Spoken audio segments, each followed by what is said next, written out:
Buenas tardes, el Señor os dé la paz. Creo que es un gusto grande el disfrutar de esta charla de hoy. Estamos en el 70 aniversario de la coronación de la Virgen de Regla y para que esto no pasara así, desapercibido, pensamos desde la fraternidad hacer un par de encuentros, un par de charlas. Una fue del hermano mayor de la Macarena, hace unos días, se titulaba María coma a la Virgen, fue una cosa realmente bonita. Fue algo en que, buscábamos la imagen de la Virgen, el retrato espiritual de la Virgen. Hoy tenemos con nosotros a Juan Carlos Claver y él nos va a hablar un poco más de nuestra historia particular. ¿Qué pasó el 5 de septiembre del 1954 en esta villa a la puerta de nuestro santuario? Creo que también es muy bonito porque habla de nuestras raíces, habla de nuestra historia, habla de nuestra espiritualidad, de nuestra Virgen y de nuestro santuario. Y vaticino que vamos a disfrutar mucho. Presentar a Juan Carlos es fácil y difícil a la vez. Es fácil porque es hermano, es franciscano seglar.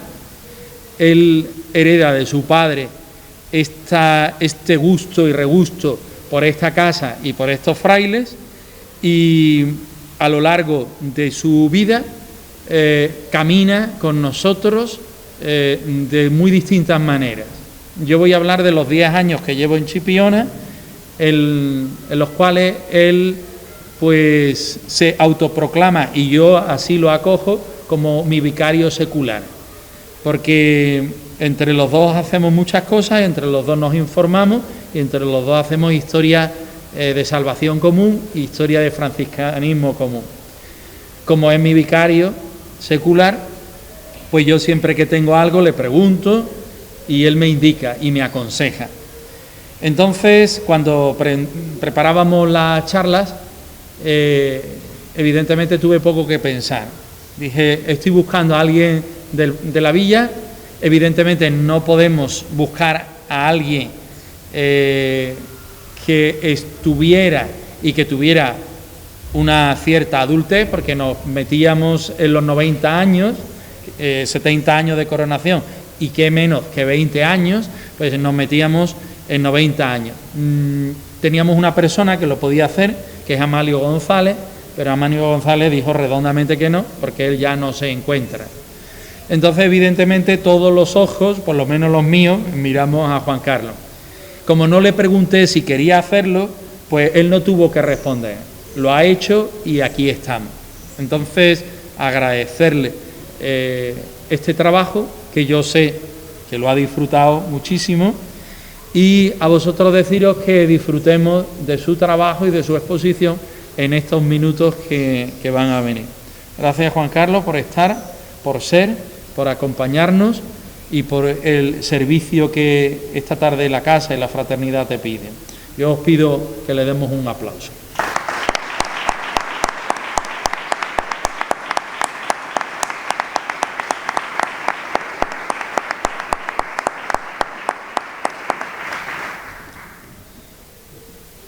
Muchas gracias, Padre Superior, por tus palabras, como siempre.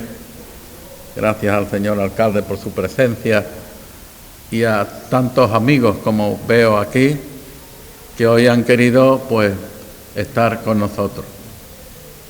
Los agradecimientos los quiero dar al principio y veréis que, porque después al final se olvidan muchas personas. Así que gracias a todos por vuestra asistencia.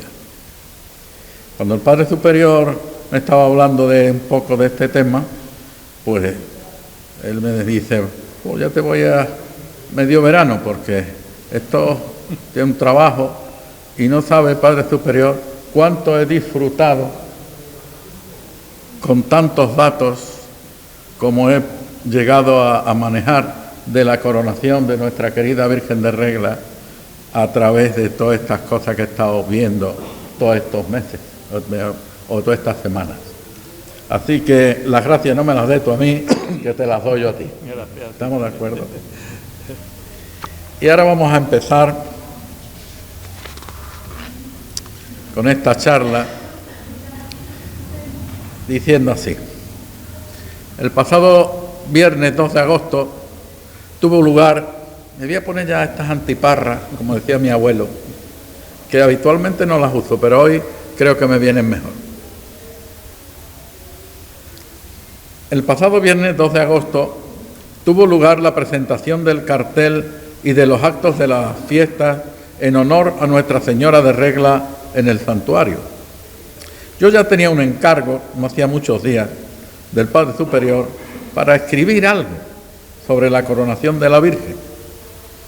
Como ustedes saben, esta presentación cuenta desde hace muchos años del buen hacer y mejor expresarse de nuestro hermano capuchino, Fray José de Sanlúcar, el cual dirige siempre su mejor verso y prosa en alabanza a la Santísima Virgen de Regla, a la que siempre le regala expresiones de su más que demostrado cariño y devoción. Es aquí el reflejo de todo esto.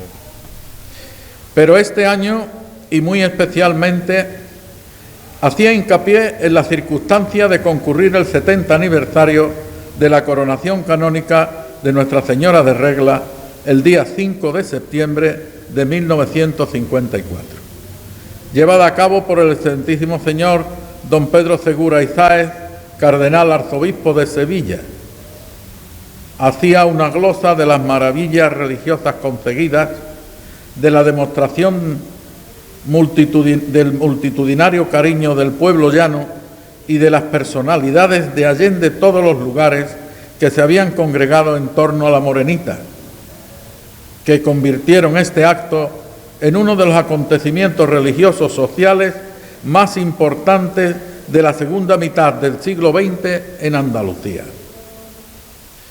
Que ya era momento de ir organizando el cumple de las bodas de platino de este evento en su 75 aniversario para 2029, para que estuviera a la altura y le hiciera honor a lo conseguido en la coronación. Siendo conocedor de la sapiencia de Fray José, me dije, esto es cuestión de informarse a fondo del tema. Aquí se está tratando de palabras mayores, como decimos aquí en Chipiona.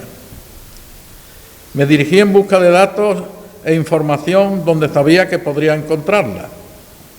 Y desde aquí quiero agradecerle su ayuda y colaboración a mis amigos Amalio González, que como ustedes saben tiene el archivo personal de la historia reciente de Chipiona más importante de Chipiona, a mi amigo Juan Luis Naval, el cronista de la villa, y sobre todo a mi querido amigo el Padre Jesús España, que maneja y conoce como nadie los archivos de esta casa.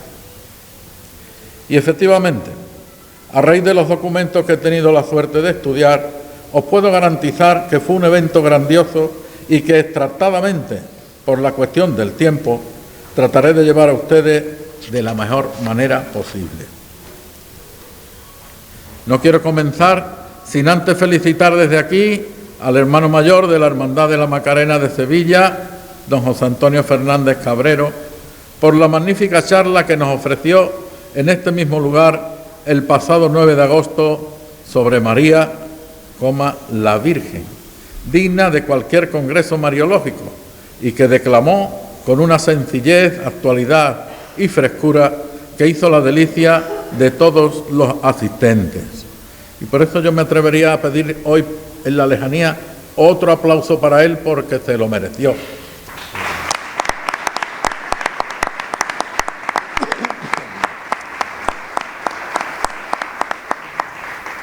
Y ya sin más demora os digo cómo se comenzó a preparar la coronación, para que veáis a dónde llegaba la importancia de este evento.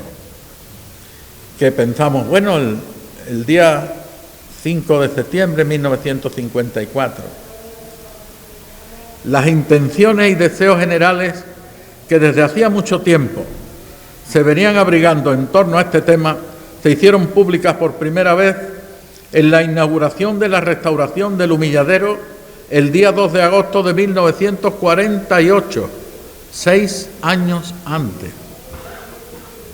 Siendo rector el padre Ángel Vizcarra, se colocaron la azulejería de los laterales, el altar, la imagen de la Santísima Virgen y la pintura de la bóveda del techo, que hace 2 años restauró la prestigiosa restauradora chipionera afincada en Sevilla, Eva Claver de Zardi, mi prima, hermana.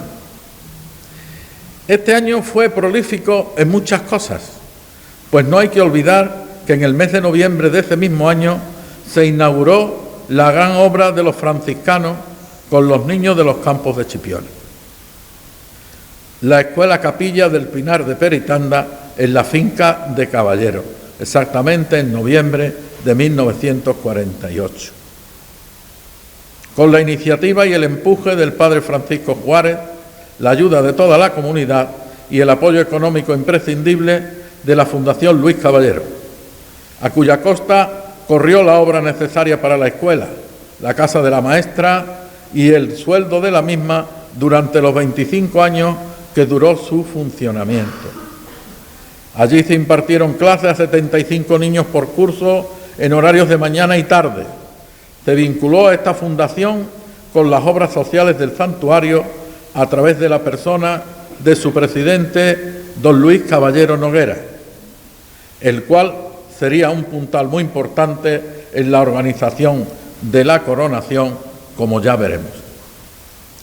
En el capítulo provincial celebrado al año siguiente, se acordó que se iniciara cuanto antes la propaganda y los primeros preparativos, ya estamos hablando de 1949, de la coronación, que en cuanto fuera posible había de realizarse en aquel mismo trienio.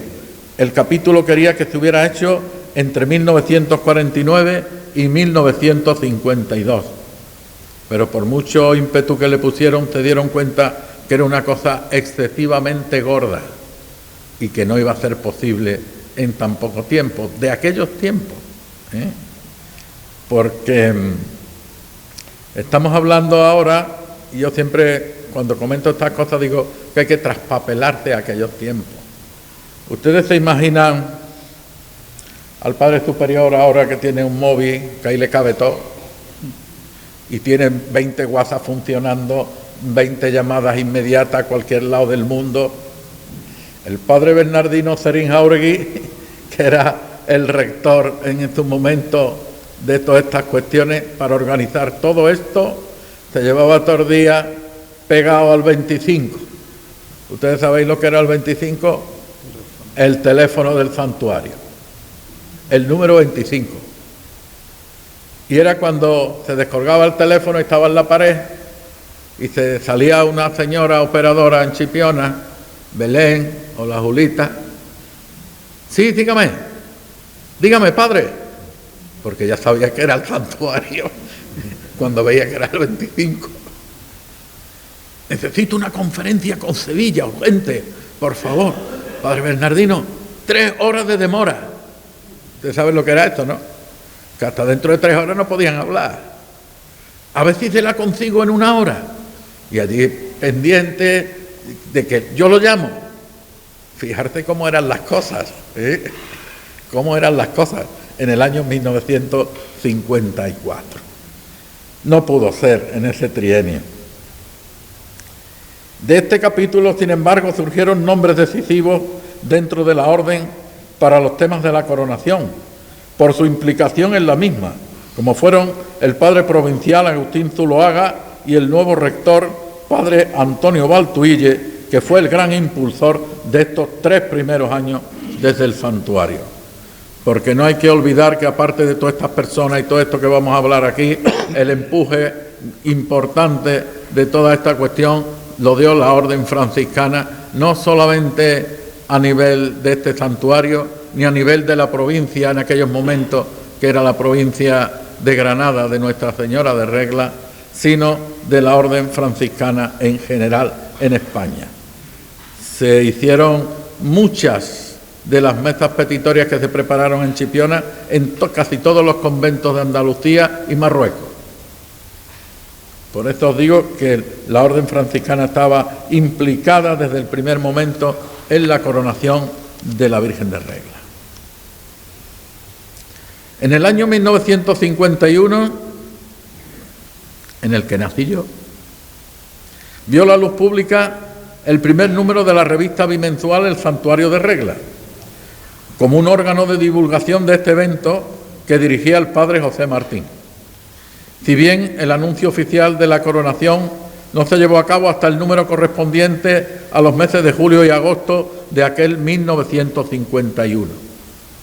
Se colocaron grandes carteles en todo el pueblo que invitaban a los fieles y devotos a colaborar en la coronación en la medida de sus posibilidades, que se presentaba a todos como grandiosa y colectiva empresa.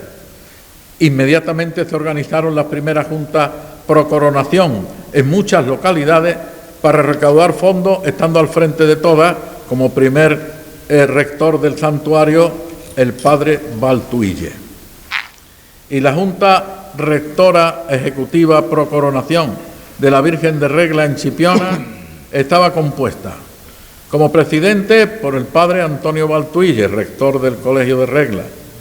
El secretario era don Juan Soto Naval, vicesecretario el reverendo padre Rafael López de Munaín, el tesorero reverendo padre Francisco Juárez, vicetesorero don Antonio Caballero Ridruejo, vocales don Isidoro Gutiérrez Gutiérrez, don Francisco Durán Herrera, don Manuel Aparcero León, don César Florido Cotro, don Antonio Rodríguez Caballero, don José María Miranda Nieto y don Gaspar Florido Cano.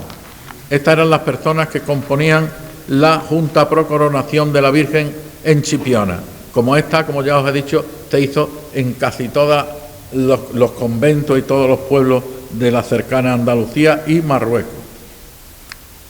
Se llevaron a cabo este año muchas cosas para que fueran adueñándose de todos los corazones amantes de la Morenita y que la idea de la coronación no se perdiera.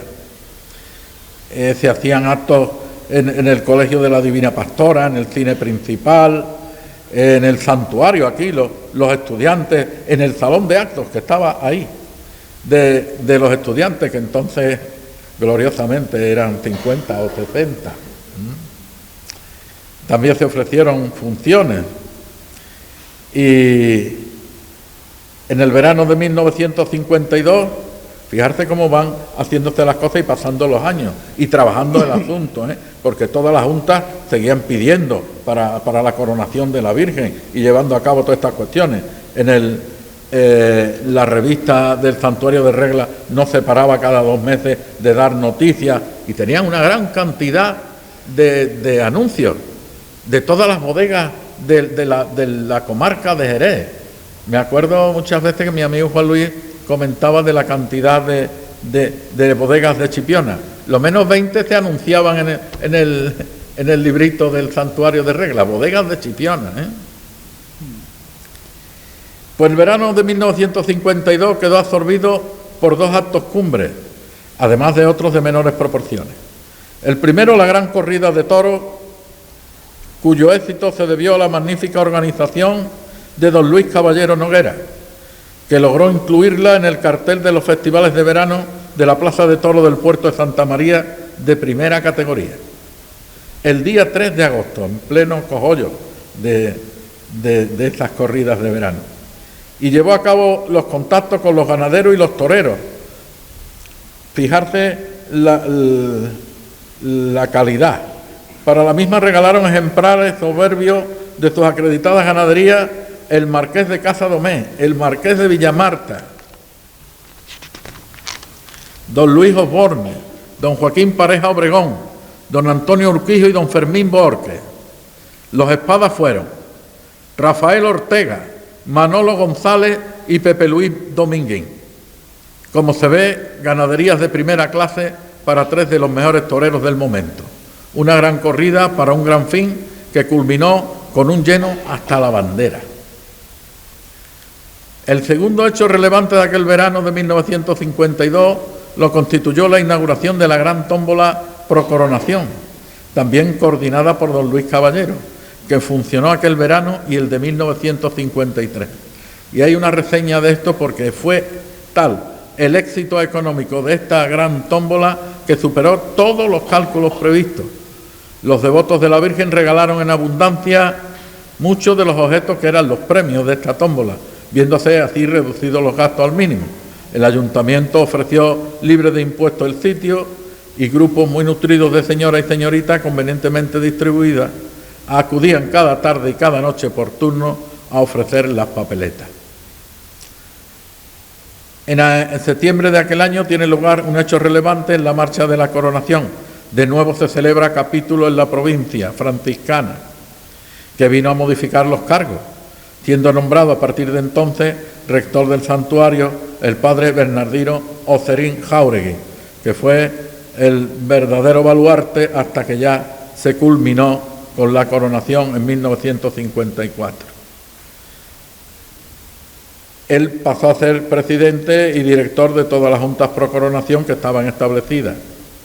Y además el capítulo en ese año acuerda fijar definitivamente y sin más demora para el año 1954 la fecha de la coronación. En virtud de esta decisión se imprimen nuevos impulsos a los trabajos y el 8 de diciembre se firmaban las preces petitorias de la coronación. Os he traído esto porque dice que una imagen vale más que 1000 palabras. Os voy a hacer un breve resumen de estas preces petitorias que no eran ni más ni menos que la carta de solicitud al Papa Pío XII, reinante en aquel momento, para la coronación de la Virgen de Regla. La firmó el padre Bernardino, casi nada, con otra sellito y otra firmita del reverendo y excelentísimo cardenal de Sevilla, arzobispo de Sevilla, don Pedro Segura y Sáez, casi nada. Y estas preces petitorias que se firmaron, como os he dicho, el 8 de diciembre, tuvieron una respuesta de Roma el 29 de abril de 1953 en una carta pontificia. Os voy a leer el comienzo de las preces petitorias porque son amplias, después que la quiera leer o retratar, pues ahí las tiene. Es para que veamos las personas que intervienen. Y dice: Beatísimo Padre, a su santidad el Papa Pío XII, los infrascritos, rector del Colegio Santuario de Nuestra Señora de Regla, en la villa de Chipiona, Cádiz, perteneciente a la Archidiócesis de Sevilla. Como sabíais, pertenecíamos hasta que se fundó la diócesis de Cádiz en la década de los 70, pertenecíamos a la Archidiócesis de Sevilla. Los presidentes de la Junta Pro Coronación Canónica de la Santísima Virgen de Regla, los alcaldes de Chipiona, Rota, Trebujena, Sanlúcar de Barrameda, Lebrija, Puerto de Santa María, Jerez de la Frontera y Sevilla, ciudades a que principalmente se extiende el influjo espiritual de este colegio santuario de Regla.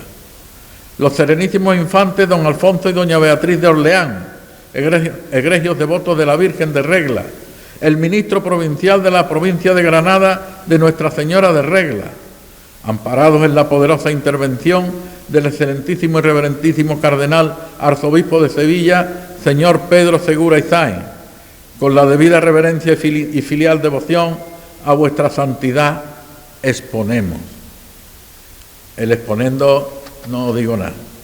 Hace una visión de la historia de la Virgen de Regla que todos conocemos, cómo llega a las costas de Chipiona, como aquí los agustinos pertenecientes a aquel oratorio de San Agustín.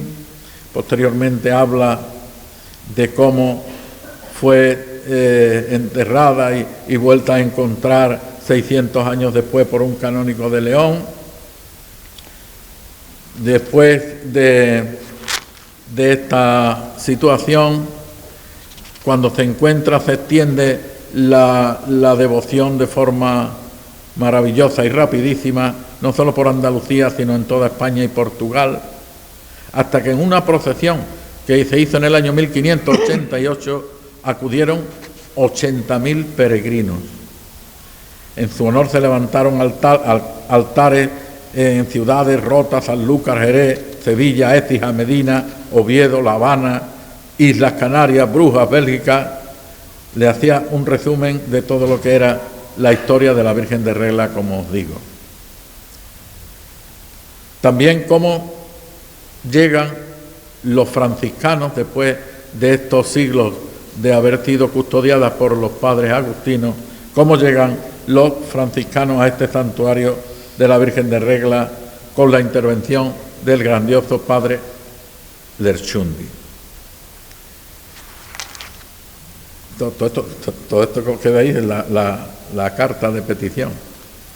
Y al final pues suplica que os dignéis conceder vuestra licencia para que en vuestro nombre, por vuestra suprema autoridad, sea canónicamente coronada la Virgen de Regla en el transcurso del primer centenario de la definición dogmática de la Inmaculada Concepción de la Virgen María. Esto será un gran favor, óptima recompensa, dice, a la Orden Franciscana, a la Archidiócesis de Sevilla y a la nación española eminentemente inmaculista, dado en Chipiona, en el Colegio Santuario de Regla, el 8 de diciembre de 1952, festividad de la Inmaculada. Y a esta carta, como os he dicho, se recibe una carta pontificia del Vaticano, firmada por los cancilleres del dicasterio correspondiente del Papa Pío XII. Y también comienza diciendo: Federico, por la divina miseración, obispo tusculano de la Santa Iglesia Cardenal Tedeschini, arcipreste de la Basílica Patriarcal del Príncipe de los Apóstoles en Roma, prefecto de la Sagrada Congregación de Fábrica, al eminentísimo y reverendísimo Cardenal Pedro Segura y Sáenz, arzobispo de Sevilla, salud en el Señor, al que le había remitido al Vaticano, claro. En nuestro Cabildo Vaticano, a quien por antiguo privilegio está reservado el coronar canónicamente las insignes y sagradas imágenes de la Madre de Dios, vuestra eminencia se ha dignado exponer por medio de las letras del rector del Colegio de Regla que en el territorio de esa archidiócesis, muy cerca de la villa de Chipiona, porque no tenemos que olvidar también que Regla era un lugar, como decían los historiadores, que no estaba ni muy cerca ni lejos de la villa de Chipiona, como a una legua de camino. Así lo reseña el cardenal y dice que nos, que con singular empeño siempre trabajamos en propagar la devoción mariana, reunidos en capítulo el 9 de abril de actual año, accediendo a tus votos y deseos, decretamos y ordenamos que la imagen de la Beatísima Virgen de Regla en nuestro nombre pueda ser adornada con preciosa corona de oro. Y a ti, eminentísimo príncipe, por ti o por otro, según tu beneplácito, te encomendamos efectuar esta coronación, dado en Roma, ciudad del Vaticano, el 29 de abril de 1953, el año 14 del pontificado de nuestro señor Papa Pío XII, el cardenal. Como veis, esto no era cosa baladí, era una cuestión importante. Así que ya vamos derecho a la coronación con todas las autorizaciones y todos los beneplácitos correspondientes de las autoridades, en este caso del Papa. Se trabajaba ardorosamente en la construcción de un chalet en la playa de Regla, que se rifó el chalet. Había de rifarse aportándose los beneficios a las colectas para la coronación. El terreno lo donó don Francisco Durán Herrera. Dirigió la obra al prestigioso arquitecto de Sevilla, don Aurelio Gómez Millán,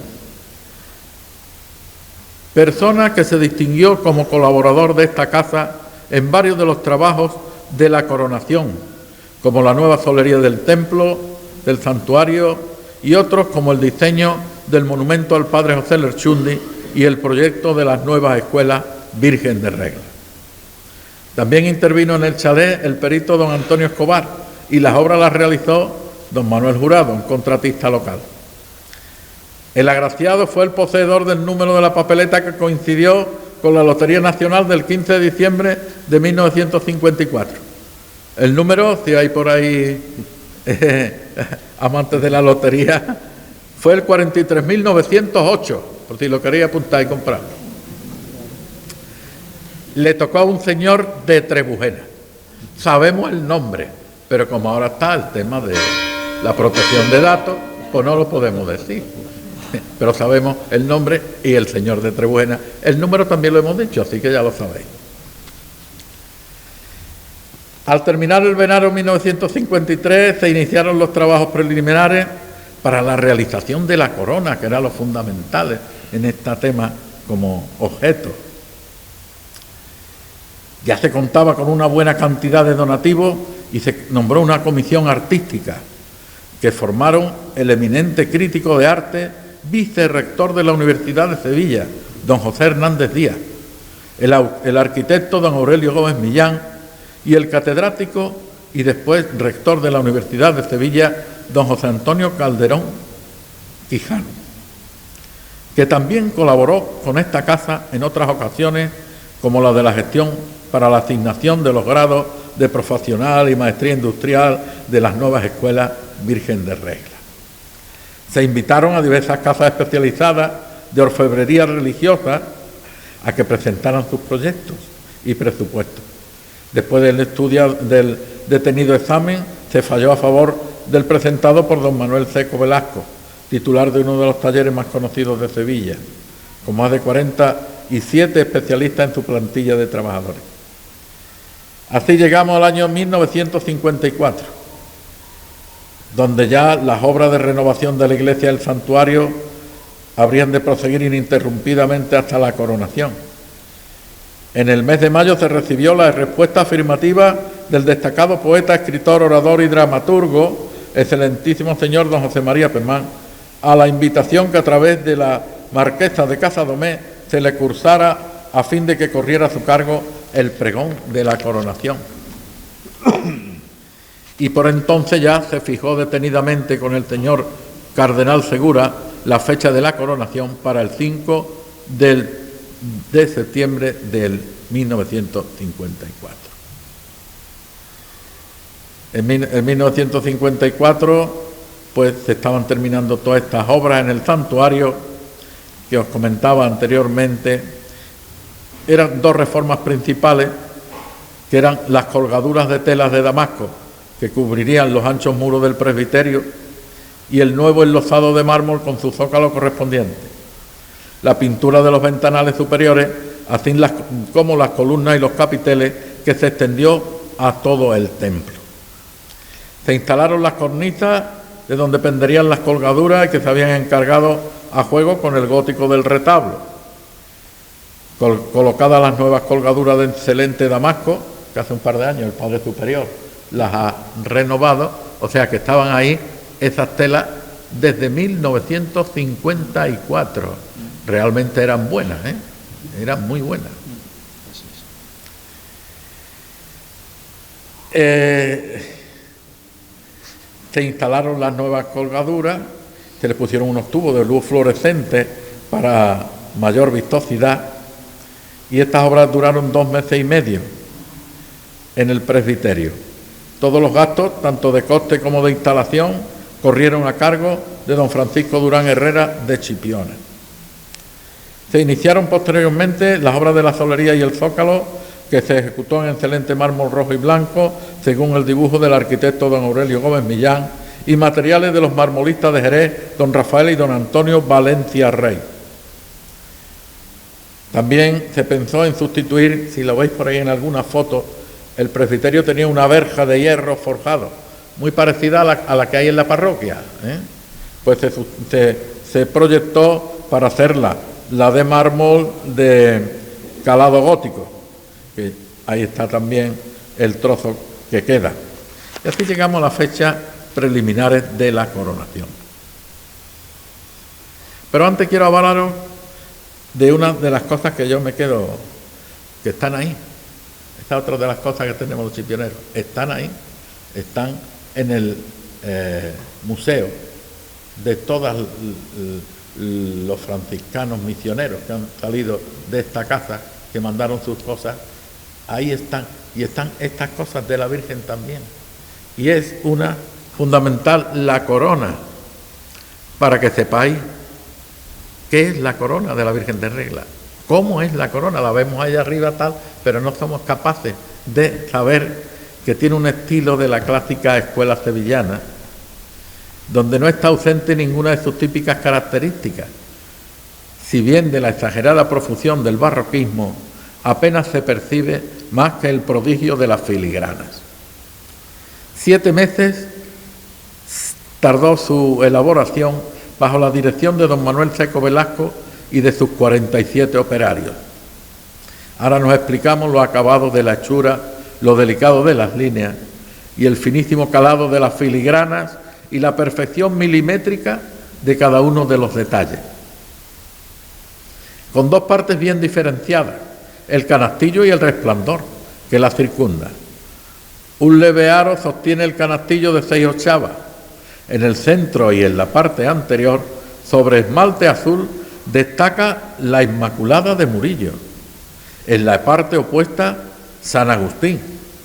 A los lados, San Francisco de Asís, San Antonio de Padua, San Buenaventura y el beato Juan Duns Escoto, los 4 grandes santos doctores franciscanos inmaculistas. En el resplandor destaca fácilmente la cruz superior con 12 estrellas que la circundan. Se unen a la corona con un invisible alambre de oro y en el arranque lleva 12 cartelitos en esmalte con alegorías marianas de la letanía con 4 angelitos. El meridiano del mundo. Bajo él, por una parte, se aprecia el escudo franciscano de Tierra Santa, que es el de los misioneros de esta casa, ya lo conocéis, la cruz con las 4 cruces en cada una de sus ángulos. Y la simbólica Granada, que era el nombre de la provincia franciscana de Granada de Nuestra Señora de Regla.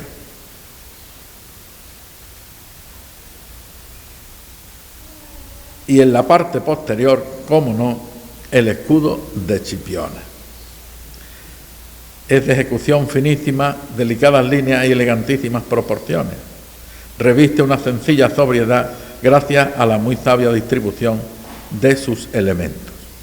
Arte y piedad, como dice la canción de la Virgen, ambos en grado superlativo, se han funcionado una vez más para lograr un resultado perfectísimo. Fijaros todas las cosas que lleva la corona de la Virgen de Regla, ¿eh? ¿A qué no lo sabía mucha gente de los que están aquí? Pues después vienen otras 2 cosas que fueron elementales, y fueron los 2 mantos. El primero de ellos, regalo de los infantes de Orleans, don Alfonso de Orleans y doña Beatriz de Sajonia, padrinos de la coronación. Y está constituido por una antigua capa que su abuelo, don Antonio María de Orleans y Borbón dos Sicilias, duque de Montpensier, perteneciente a la Real Orden de Carlos III de la Inmaculada, cuyo collar lleva bordado en finísima plata. El manto es de glacé claro, cuajado de estrellas de plata y con el escudo de la Inmaculada, a cuya proclamación dogmática asistió el manto. Asistió a la proclamación dogmática. Hace exactamente 170 años, en hombros del señor duque, su poseedor de entonces. La Virgen de Regla lo lució por primera vez en el triduo de preparación para la coronación canónica. El otro manto, de extrema prestancia e imponderable riqueza artística, es del estilo característico de las vírgenes sevillanas, una modalidad del barroco. Todo en él es grandioso, desde la amplitud de sus dimensiones hasta lo delicado del bordado en hilo de oro. El fondo de terciopelo de azul intenso apenas es visible entre la profusión de los rosetones de oro modelado según el dibujo de otro familiar, don Ignacio Gómez Millán, y realizado por peritísimas bordadoras de Chipiona, Sanlúcar y Sevilla. Armaron todo el manto y trabajaron buena parte del bordado las religiosas sevillanas llamadas filipenses o monjas de Santa Isabel, participando sobre todo en el encaje de bolillo de la blonda, las religiosas clarisas de Regina y las dominicas de Madre de Dios de Sanlúcar de Barrameda. La señora de don Antonio Román Villa y su sobrina, doña Dolores de la Milla, viuda de Garriga, y doña Carmen Cañizares de Almagro. Estas son las personas que intervinieron en la realización y el bordado del actual manto de la Virgen de Salida. Reviste singular mérito el finísimo encaje de bolillo, también en oro, de la ancha blonda que circunda el manto y que realza grandemente su hermosura. Digno compañero de la nueva corona, está expresamente destinado al desfile procesional de la Santísima Virgen de Regla, que con la delicadísima filigrana de la nueva corona y los remates góticos de las andas de plata avanza por nuestra avenida con singular majestad y aire de reina entre los fervorosos aplausos de sus hijos. Tanto este manto como la corona fueron sufragados por los donativos y limosnas recibidos de todos los fieles y devotos de la Virgen de Regla. Ya prácticamente estamos en la coronación. El día 24 de agosto, don Manuel Seco el orfebre llega para entregar las dos coronas, la de la Virgen y la del Niño. Ese día don Manuel Blanco de Sevilla trae una cosa grandiosa, el equipo de micrófonos y altavoces de gran potencia para instalarlo en el templo y en toda la explanada. Entonces los predicadores, Padre Arenas, tenían que tener buen pulmón, porque de micrófono y demás nada.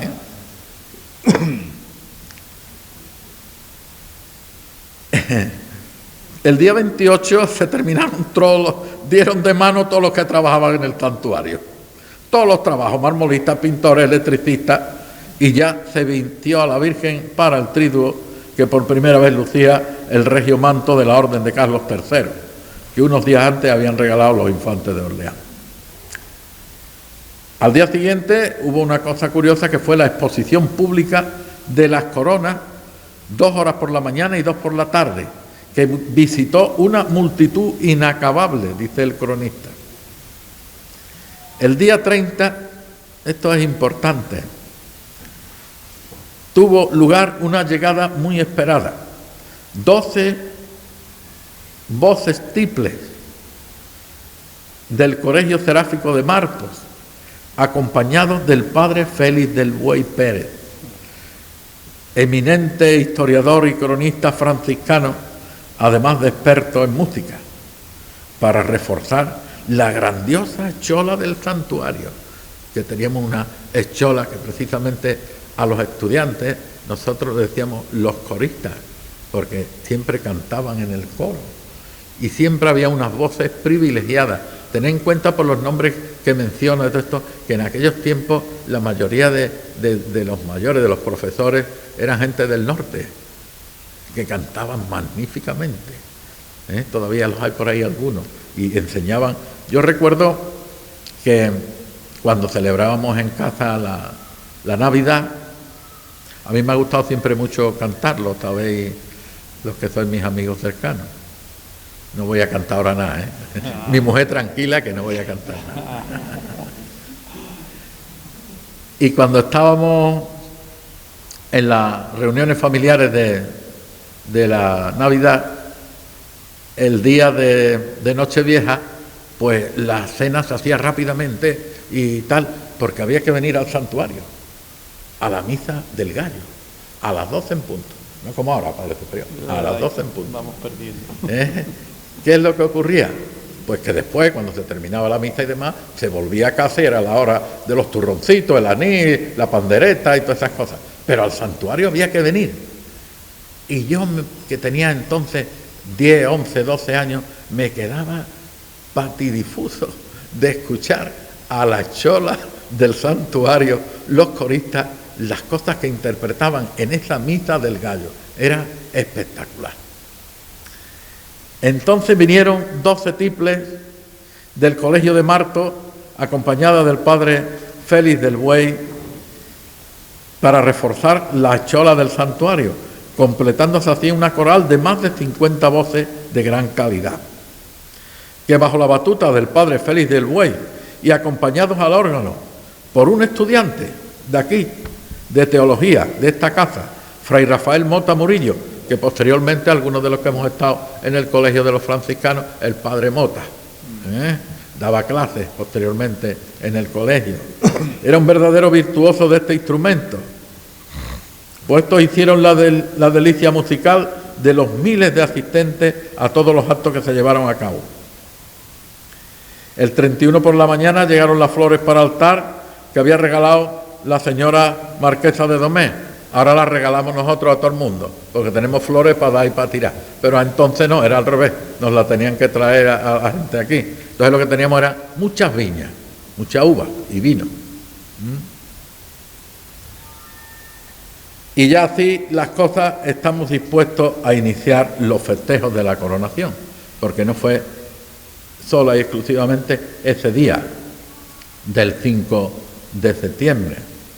El día 1, a las 7 de la tarde, tuvo lugar el grandioso pregón que llevó a cabo el muy ilustre señor don José María Pemán y P. Martín, poeta, dramaturgo, escritor y orador católico gaditano, hijo de don Juan Pemán de Cádiz y doña María P. Martín de Jerez de la Frontera, una de las plumas más reconocidas de la época.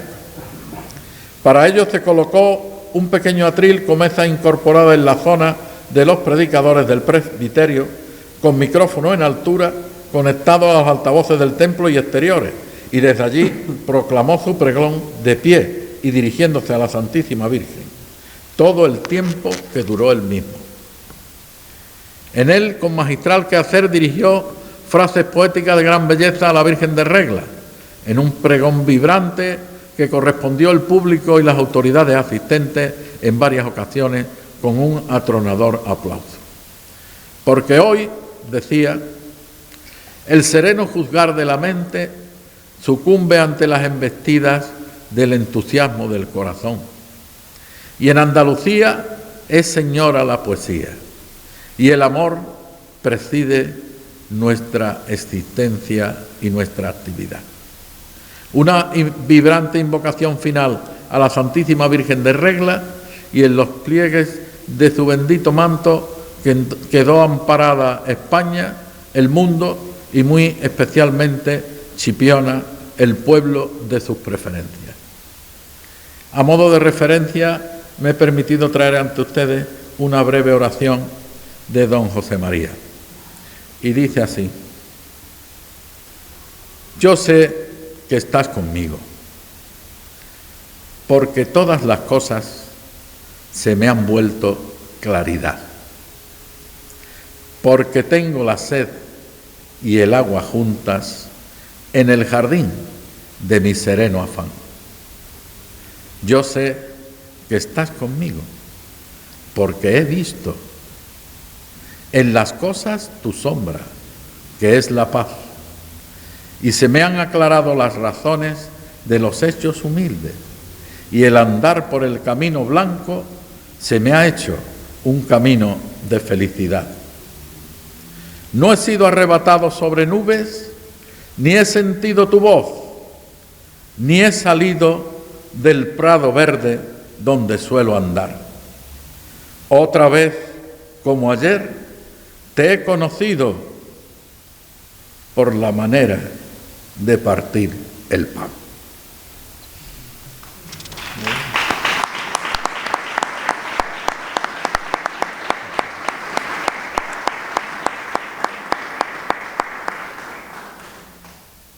El triduo de preparación se desarrolló durante los días 2, 3 y 4 de septiembre.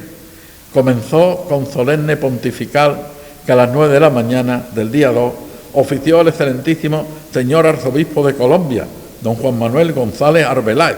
Ustedes, fijarse los títulos de las personas que venían, intervenían, de dónde venían.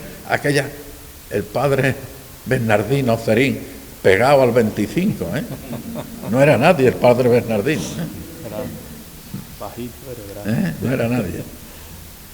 Dice, ya era difícil moverse por la explanada y acceder al templo, si no era con suficiente antelación. Había una función vespertina que comenzaba a las 7 de la tarde, también oficiada por el señor arzobispo, que tras el rezo de la corona franciscana y el ejercicio del triduo desarrollaba unos temas referentes a la Virgen María. El tercero de la función por la tarde fue una solemne sabatina, presidida y dirigida por el prelado diocesano, excelentísimo señor Cardenal Segura, que dirigió una fervorosa y paternal plática, y se terminó con la exposición solemne del Santísimo y el himno mariano Salve Madre. Y ya se llega a la apoteosis de la coronación. Y dice el cronista: según lo permitieron predecir las anteriores jornadas, o sea, del tío del tiempo tampoco, cero, se predecía por las anteriores jornadas. ¿Cómo ha estado estos días? ¿Cosas buenas? Pues bueno va a estar el día. El día 5 amaneció radiante. Solo desde el mediodía sopló una ligera brisa marina que vino a refrescar piadosamente el ambiente que la apiñada multitud tornaba sofocante, aunque la temperatura se conservaba en perfecta medianía. Los peregrinos de muchas ciudades llegaron a las primeras horas de la mañana. Esos no encontraron mucha dificultad para entrar en Chipiona, pero quienes intentaban hacerlo en vehículo a partir de las 10 no pudo ser. Tenían que enfilar las avenidas que daban al santuario andando. Algunos centenares de autobuses, en aquellos tiempos, algunos centenares de autobuses quedaban estacionados en diversos lugares de la población y más de 1 millar de automóviles de turismo. Tan solo se podía acceder a las inmediaciones al santuario, como os he comentado, a pie, a través de la avenida de Regla, la avenida de Sevilla o la banda de la Playa. El solemne pontifical de la mañana comenzó a las 11, revestido de sus ornamentos pontificales. El excelentísimo Cardenal Segura presidía dentro del templo por la mañana desde el trono. Concelebraban el señor arzobispo de Colombia, el obispo de Fusala, vicario apostólico de Marruecos, monseñor Francisco Aldegunde, franciscano, como es lógico, representación del Cabildo Metropolitano de la Catedral de Sevilla, el señor Marqués de Terranova, presidente de la Obra Pía, en representación del ministro de Asuntos Exteriores. ¿Y qué pintaba el ministro de Asuntos Exteriores en la coronación de la Virgen de Regla? ¿No? Nos podemos preguntar. Un cónsul especial, presidente de la Obra Pía, en representación del ministro de Asuntos Exteriores. Pues muy sencillo, mis queridos amigos. Todas las personas que han salido de este santuario, colegio misionero, a todas las partes del mundo, aparte de llevar el nombre de Chipiona y de la Virgen de Regla, a Tierra Santa, a los lugares de como decimos actualmente, por lo menos cuando yo estudiaba geografía del Asia Central, al norte de África, al sur de América. Todas estas personas, aparte de llevar el nombre de Chipiona y su Virgen de Regla, llevaban la representación, en la mayoría de los casos, del gobierno español. Eran como embajadores allí donde iban del gobierno español. ¿Por qué? Porque en esos lugares, prácticamente, en el norte de Marruecos, en aquellos tiempos, y en Tierra Santa, pues no os digo nada, y el Ministerio de Asuntos Exteriores se amparaba para llevar muchas de las cuestiones del gobierno español a través de su negociado, a través de los misioneros de esta casa. Por eso estaba representado el ministro de Asuntos Exteriores, cuando se enteró de lo que aquí se estaba organizando en este colegio de misioneros.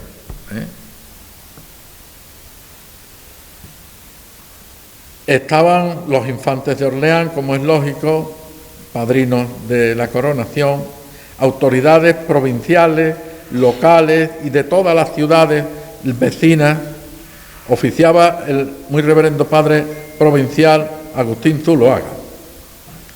Al terminar el Evangelio, su eminencia, el cardenal, pronunció la homilía del día, glosando las palabras evangélicas y aplicándolas a la solemnidad del momento. El santuario repleto de fieles, esto era el día 5 por la mañana ya, no podía albergar ni por mucho a todos los que venían, los que estaban, tantos peregrinos, que debieron seguir el curso de la función a través de los altavoces instalados en la explanada y que se escuchaban hasta muy avanzadas las avenidas. Cuando los fieles recibieron la bendición episcopal, comenzaron a abandonar el templo y así pudieron ir entrando la cantidad de peregrinos que habían quedado fuera, al menos para ver a la señora y descansar un rato a la sombra antes de tomar alguna frugal comida, esperando la función de la coronación a las 6 de la tarde. Conforme avanzaban las horas de la tarde, la masa humana comenzaba a congregarse en la explanada del santuario. Faltaba todavía 2 horas para el comienzo, pero todo el mundo quería estar lo más cerca posible. Las 3 avenidas repletas eran ríos por donde desembocaban incesante público en la explanada del santuario y del humilladero, que se apiñaban con auténtica presión. Algunos valientes escalaron el monumento del padre Lerchundi. Desde el Hotel Sur contemplarían el acto algo más de 3.000 personas.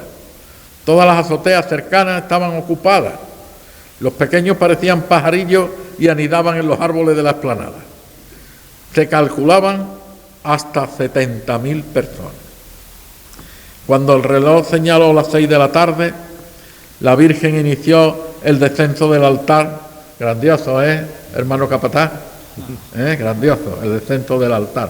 Figúrate tú el del día de la coronación. Si te hubiera cogido a ti de capataz, ojú.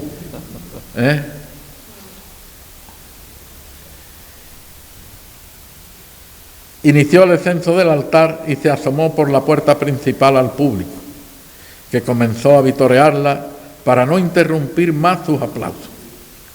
Se colocó junto a una tribuna colocada ex profeso para el acto. Delante de la puerta en ella estaba el cardenal Segura con todo el clero que antes he mencionado, las autoridades que antes he mencionado, y además llegaron más. Llegaron el general Merry del Val, que era el capitán general de Andalucía, el general Santa María, sus Altezas Reales, los infantes de Orleans, padrinos de la coronación. Si observáis en alguna de las fotos, se ve que toda la ceremonia de por la tarde además se hizo con una escolta de lanceros a caballo, que se ven ahí en medio de la explanada, que venían, como es lógico, con el capitán general Merry del Val. Rafael Santisteban, muchos de los mayores de Sevilla lo conocerán, era el famoso locutor de Radio Sevilla. Trataba de dominar sobre la multitud para que no paraba de aplaudir y vitorear a la Virgen. Y esto lo hacía gracias a las sonoras ondas de los altavoces. Para dar comienzo al acto, que se inició con la lectura en castellano y latín del decreto pontificio, que está ahí, y los infantes acercaron en artísticas bandejas de plata las nuevas coronas de la Virgen y el Niño, que fueron bendecidas por el legado pontificio. La multitud contuvo la respiración. Habló el señor cardenal en fervorosa exhortación. Os podéis imaginar lo que eran estas 70.000 personas pendientes de esto. Un cántico más a la Virgen de Regla, que fue correspondido con un gran aplauso que ya no se interrumpió. No paraban de tocar las palmas. Y así, pues, el señor cardenal, los ministros, los infantes, se situaron delante de la Virgen y comenzaron a lo que fue el acto propio de la coronación, sin que la gente terminara de tocar las palmas y venga a seguir a tocar las palmas. Ya ni Rafael Santisteban tenía capacidad para mandarlo a callar.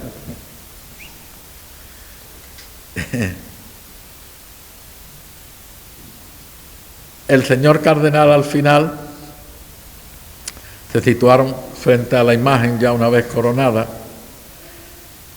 La chola entonó el Regina Coeli y las cámaras fotográficas, fíjate, ya funcionaban por cientos. Procedíase a la coronación católica, ya estaba hecho. La ovación siguió largo rato para el señor Santisteban pidió por los micrófonos unos minutos de silencio, por favor, para que la chola ejecutara el Te Deum de acción de gracias, que sería el majestuoso del gran organista de la Catedral de Sevilla, don Norberto Almandoz, que el mismo autor había venido para interpretarlo personalmente. A continuación, y entre el inmenso sentir de sus fieles y devotos, se organizó una procesión solemne, como se pudo, también ahí hay una foto, como se pudo, que salió por la avenida de Regla, dobló por la avenida de Jerez y subió por la avenida de Sevilla. Y ya todo el mundo volvió a sus lugares de partida y la Virgen a su destino en el santuario. Posteriormente, días 6, 7 y 8, tuvo lugar un triduo de acción de gracias. Y el día 8, el día de la Virgen, después de la misa de la tarde, se inició una procesión hacia la parroquia de Chipiona, que fue una de las veces que la Virgen de Regla fue a la parroquia. Estuvo allí 2 días. Y en estos 2 días, el párroco, el padre Enrique Ramírez Paguillo, dio la bienvenida a la Virgen, se hicieron muchísimos actos en la parroquia y volvió el día 10 a su camarín en otra emotiva procesión desde la parroquia por la avenida de Sevilla.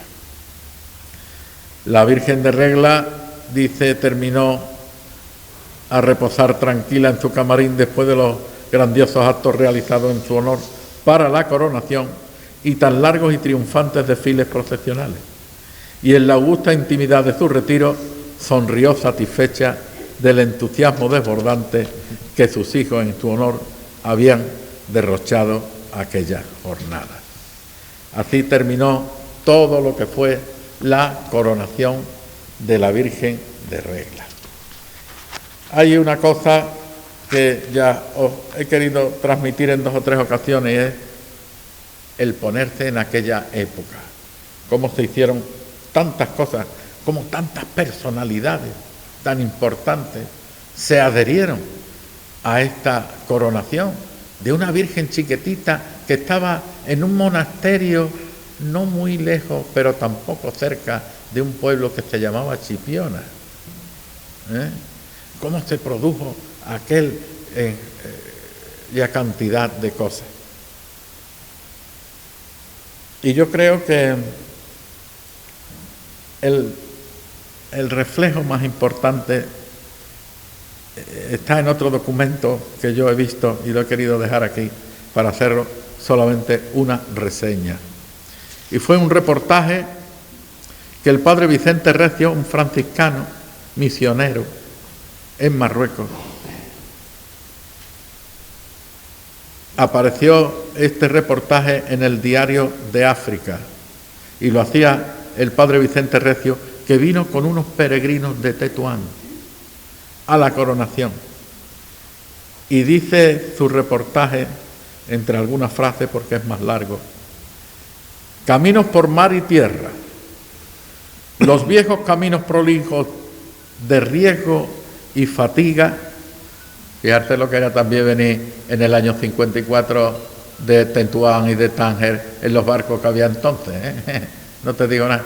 Mi padre me dijo que se montó en uno una vez y que lo llevaron por un premio de no sé qué a Canarias, a 30 chavales, y que cuando iban por frente de ahí del Arache, no sé qué, hubo un vendaval, el barco no sabe cómo se volvió para acá y cuando se dieron cuenta estaban otra vez en Málaga, que era de donde había salido el barco.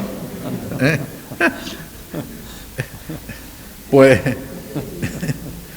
dice: los viejos caminos prolijos de riesgo y fatiga nos ha llevado esta vez desde esta África cálida y tan cálida y tierna a las tierras doradas y verdes, en que se dignó asentar sus reales la Madre de Dios bajo el enigmático y venerado título de Santa María de Regla. En Tetuán hay una imagen chiquita y linda que fue obsequio hecho por devotas amistades al padre Isidro López de Alda. 126 peregrinos cristianos de Marruecos han asistido hace poca fecha a la solemnísima coronación canónica de la venerada imagen de Regla. 80 de Tetuán, 40 de Tánger y 6 de Larache, con 4 misioneros y 12 misioneras que completaban esta nutrida representación de la catolicidad de Marruecos, que partió de los puertos de Ceuta y de Tánger el pasado día 4.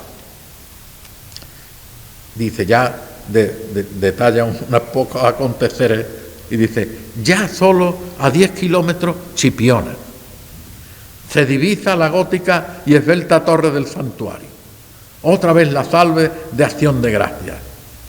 No es posible llegar hasta el santuario con los autobuses. Son tantos los que nos han precedido en la llegada que hemos de apearnos a 2 kilómetros del templo, meta de nuestros afanes peregrinos. Todas las avenidas amplias y ciudadanas que conducen a Regla son hirvientes hormigueros humanos. Allí está media Andalucía: Cádiz, Sevilla, Jerez, los puertos Rota, Lebrija, Estepa, Marto, Linares, y hay peregrinos de Madrid, de Valencia, de Extremadura y de las Vascongadas. Una formidable concentración de almas pías atraída por el imán irresistible de la bendita entre todas las mujeres. Por fin conseguimos dar vista a la fachada del santuario. Fijarse, después de salir de Tánger, de Tetuán, esto, cómo consigue llegar a ver el santuario. Delante de la cual, de la fachada, se alza el monumento a nuestro padre Lerchundi. Imposible entrar en la basílica, tenemos que contentarnos con seguir la misa desde fuera. Estos son los que llegaron después de las 10. A través de los altavoces, formidable la coral franciscana del santuario, reforzada con los tiples de nuestro seminario menor de Marto y por otros elementos de indiscutible valía. Sermón del cardenal Segura, tajante y mariano. Luego sí, ya nos fue dado penetrar, no sin gran esfuerzo, en las naves amplias y acogedoras del santuario más bonito que he visto en mi vida. Como decía una de mis peregrinas tetuaníes, empedernida visitadora de templos consagrados a la Santísima Virgen. Cómo fluían del corazón y de los labios las plegarias, qué bien le cuadraban a la Virgen de Regla todas las frases pontificias de la oración del Año Santo. Cómo nos sonreía ella, a los que desde luengas tierras habíamos ido a festejarla en el día en que se la coronaba. Reina de muchedumbre de fieles, servidores y rendidos vasallos. Los labios rezaban y lloraban los ojos. Lo de la tarde fue inenarrable. Se habla de 70.000 personas congregadas en la explanada del santuario y avenidas adyacentes. Un mar de criaturas junto al mar de aguas infinitas. La aparición de la sagrada imagen ante la muchedumbre revistió caracteres de apoteosis. Aplausos, víctores, cánticos, pañuelos al aire, cohetes, estrépito de instrumentos musicales y luego el silencio. La voz anciana y venerable del cardenal Segura, legado pontificio y la coronación. Por fin la procesión. El cronista renuncia a detallar el evento, pues escapa a toda posible redacción lo que se puede sentir, pero no es dado expresar. Queda aquí constancia de nuestra gratitud al cielo, que se dignó embriagarnos de espiritual enajenamiento en esta jornada memorable del 5 de septiembre del año del Señor de 1954. ¿Por qué no nos quedamos aquí, Padre? Esto es muy bonito y hermoso. pero no tenemos más remedio que dejarlo. Marruecos nos llama y nos espera. Hay que desandar el camino. Hagámonos desde hoy peregrinos sensatos y conscientes hacia el santuario que Dios y su Madre tienen en el cielo. Muchas gracias por su asistencia.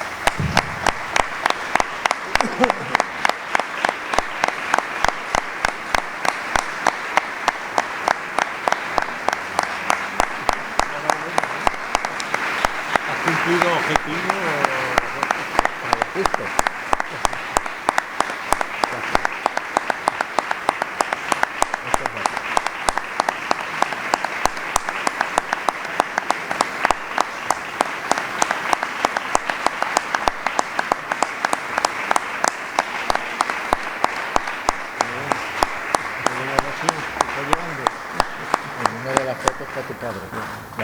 Bueno, se han cumplido los objetivos, pero sobremanera. Yo creo que hemos disfrutado muchísimo y parecía que estábamos viendo todo.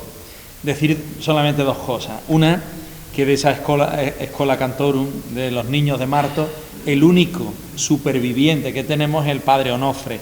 También toqué esa tecla. Así es, también toqué y le dije, padre Onofre, que son los 70 años de la coronación y tú fuiste a cantar. ¿Qué te acuerdas de la coronación? Dice, nada. Esa tecla era. Y la segunda, Juan Carlos es de casa y de la comunidad, con lo cual ha dado tantas charlas y tantas cosas que ya le hemos regalado la Virgen de Regla. ¿Cuántas son? 7 las que tiene en tu casa. Entonces, normalmente siempre regalamos una imagen de la Virgen de Regla. Como él es de casa, pues le hemos dicho, entra en la tienda y elige tú lo que tú quieras. Así que él ha elegido lo que ha querido y se lo entregamos como un simple y sencillo gesto de fraternidad y en recuerdo de esta noche tan preciosa que nos ha hecho pasar en este claustro de... Esta es una noche maravillosa. Preciosa. Fijaros las cosas que tenemos, que no las sabemos valorar muchas veces, porque como las tenemos tan en la mano, lo que es estar en este patio, escuchando en este caso no a mí, sino a las personas que intervienen, estos conciertos que tenemos, lo que esta casa es y ha sido. Pero bueno, el objetivo fundamental de esto, como decía Fray José de Sanlúcar, es que seamos conscientes de lo grandiosa que fue la coronación, Padre Superior, y que dentro de 5 años es el 75 aniversario, bodas de platino. O sea que hay que ponerse las pilas, ahora que no hay que estar enchufado al 25, que tiene usted el 2525 ahí por lo menos, tiene ahí cabida para ir para tirar.